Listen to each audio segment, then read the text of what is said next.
Okay, so paano ba mag-start ng freelancing at ano ba yung parang tamang way para makapasok sa freelancing? So, kung ikaw yung tao na yon, ang dami mo nang research, kung kani-kanino ka na nakinig pero nalilito ka pa rin, panoorin mo tong video na to kasi ibibigay ko sa inyo yung parang basic, logical at simple na blueprint kung paano ba yung freelancing, paano ka makaland ng client, and paano mo siya magiging career. Medyo mahaba tong video na to pero I guarantee and I promise you na hindi ko sasayangin oras nyo. So huwag na natin patagalin, let's go. Okay, so sa mga hindi nakakaalam guys, I've been doing freelancing for over 5 years na. It's been my career, it has been my career, and right now nagtuturo na ako ng freelancing for free. And marami ng tao ding nakakaland ng client nila. So may free community ako, pwede nyo lang i-check nasa comment section and nasa bio ko, or search nyo na lang jointheparliament.com. Now, eto guys, okay, I'll be honest and medyo mababasag paniniwala nyo. Yung freelancing, madali siya at the same time mahirap siya. Paano ko nasabi? Una, madali siya kasi napakadami mong option kung anong skills yung aaralin mo. Nasa panahon na tayo na sobrang daming option. So ikaw, as a freelancer or aspiring freelancer, kailangan mo lang mamili ng isang skill. Isa lang. Yung skill na sa tingin mo, curious ka at gusto mong aralin. That's it. Hindi mo kailangan isipin yung pinakamalaking kinikita or whatsoever. Yung sa tingin mo gusto mo at maku-curious ka, talagang mag-upskill ka hanggang matutunan mo yun, makabisado mo yun. Yun yung pinakamadaling part. The next part is, aaralin mo yung skill na yun.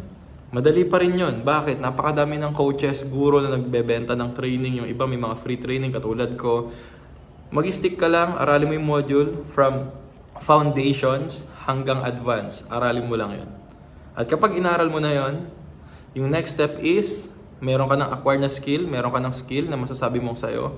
At ang next step is maghanap ng client. And this is the hardest part ng freelancer or ng freelancing career. Landing your first client. Now, in my case, ang lagi kong sinasabi sa mga mentees ko at sa mga students ko is, kung bago ka pa lang sa freelancing, wala kang portfolio or wala kang malagay sa resume, you must work for free for a certain amount of time so that win-win sa client mo, sa first client mo, at the same time, sa'yo. Bakit ko nasabi? Kapag wala kang charge sa first pro bono client mo, kasi para makita mo kung gaano ka competent enough or kung gaano mo kaganda madideliver yung skills na meron ka. At the same time sa client, magkakaroon siya ng value kasi tinitignan at tinetest ka niya pa lang. So, parang testing waters lang. At kapag pag naging okay, pwede mo nang sabihin sa client mo kung pwedeng kunin ka niya na as paid na contractor or a freelancer. Pero kung hindi pa, kuha ka lang ng feedback in exchange ng kanilang testimonials kasi nag-serve ka sa kanila for free. Now, masosolve na agad yung problem number 1 mo doon, which is meron ka ng portfolio. May malalagay ka na kahit papano, may reference ka na, and pwede ka na maghanap ng paying client. Kung nandun kang phase, I highly suggest mongolekta ka at least 3 na pro bono client para may 3 kang reference na nakatrabaho mo sila na may legit kang ginawa. Kasi ang mga problema ng mga ibang aspiring freelancer, pinepeke nila resume nila. At yun, ang golden rule sa freelancing, wag mong pepekein yung resume mo. Kasi kapag pineke mo, peke din yung resulta mo. So basically, pinepeke mo lang sarili mo. Ako na nagsasabi sa inyo, I heard a lot of stories sa pineke resume nila. Nung na-employ na sila, hindi na nila alam gagawin nila. Just for me, it's my values as a teacher na parang wag niyong pekein guys. Take the process.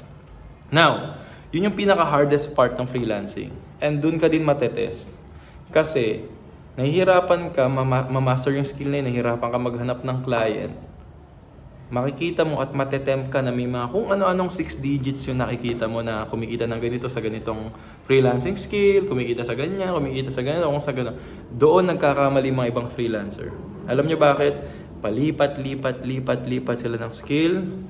5 years na nakalipas, wala pa sila natapos, wala pa silang expertise. Kaya yung sinasabi ko, ito yung mahirap na part ng freelancing. Mag-stick ka sa isang skill, i-maintain mo yan, i-grow mo, galingan mo, alamin mo yung ins and outs, and later on, magta-translate na yun sa clients mo. Kasi the more na naging specialist at the more na pinakabisado mo yung skill na yan, the more ka mag-a-attract ng client kasi nagiging skilled ka. And this is the time where you need to be patient kasi it needs 2 to 3 years to master a certain skill. Pero yung mga tao ngayon, sobrang patient nila. Gusto nila 3 months, meron na silang 6 digits. Possible pa yun. Possible sa ibang tao na sinaswerte, pero not all the time. And I'm speaking sa 95% ng mga tao dito na average lang. All you need to do is just pick one skill na sa tingin mo, ano yung best na magiging curious ka at mag-stick ka doon. Aralin mo, kabisaduhin mo, find a mentor. Kapag may naka-acquire ka ng skill na yun, medyo may idea ka na sa foundation, test it. Work for free, 2 to 3 na pro bono, free clients. And after that, stick ka lang doon sa skill na yun, 2 to 3 years. Upskill, learn, deliver, upskill, learn, deliver, upskill. Mag-focus ka lang sa skill na yun. Yun lang guys, 2 to 3 years. After that, nakabang na sa iyo yung magandang career. Bakit?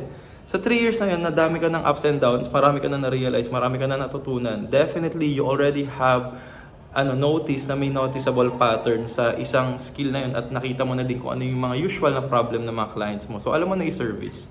In a way, specialist ka na doon. And the longer ka mag-stay sa skill na yun, the more ka na magiging valuable. Yun lang yung ginawa ko guys. Ever since nag-start ako ng freelancing, never ako nag-switch. Sales lang. Na-try ko iba't ibang roles ng remote salesperson. Still sales.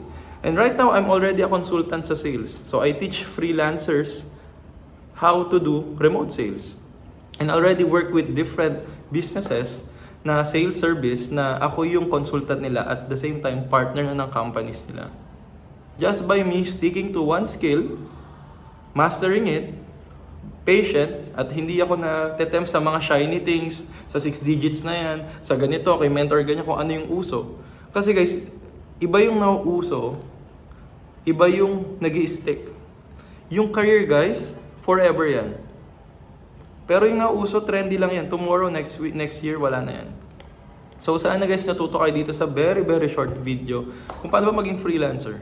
And kung gusto nyo matuto yung sinasabi ko dito, I have a free community. Kung ikaw yung taong wala ka pang alam, gusto mo matuto para may idea ka sa freelancing. Guys, I have a free community that teaches remote sales. Yung remote sales, it's basically a work from home sales na kung saan nasa bahay ka lang, nagpa-facilitate ka ng sales activities and you will earn money, potentially. Perfect siya sa mga taong wala pang alam sa freelancing, sa sales, hanggang remote sales. Covered na lahat ng free community natin. Modules, learnings, lahat nandun na. I have an admin and active community and a community support team para kayo makuha niyo yung best learning experience. It's the biggest, not in the Philippines, but in the world, according to GoCollab. And nung nilaunch ko to guys, 19,000 people sign up. Right now, we're approaching 5,000 members na onboarded na sa loob. And some of them are already landing their client, jump-starting their career. Now, hindi ko ipapromise sa inyo dito na yayaman kayo kasi napaka-cringe at sinungaling ko kung sasabihin ko sa inyo yan. But I can promise you na hindi ko sasayangin oras nyo, matututo kayo. That's it. All of it is free. Pwede nyo i-check. Pwede mong i-share sa friend mo na kailangan to. Pwede mong ikwento kung kani-kanino. Sa tingin mo need nila, spread the word. And excited na ako malaman yung stories nyo guys. So if you want to join, link in my bio or sa comment section dito or sa bio ko or search nyo guys sa Google or sa browser nyo, jointheparliament.com. Share your story kung paano nyo ito nakita pagkaloob nyo sa community.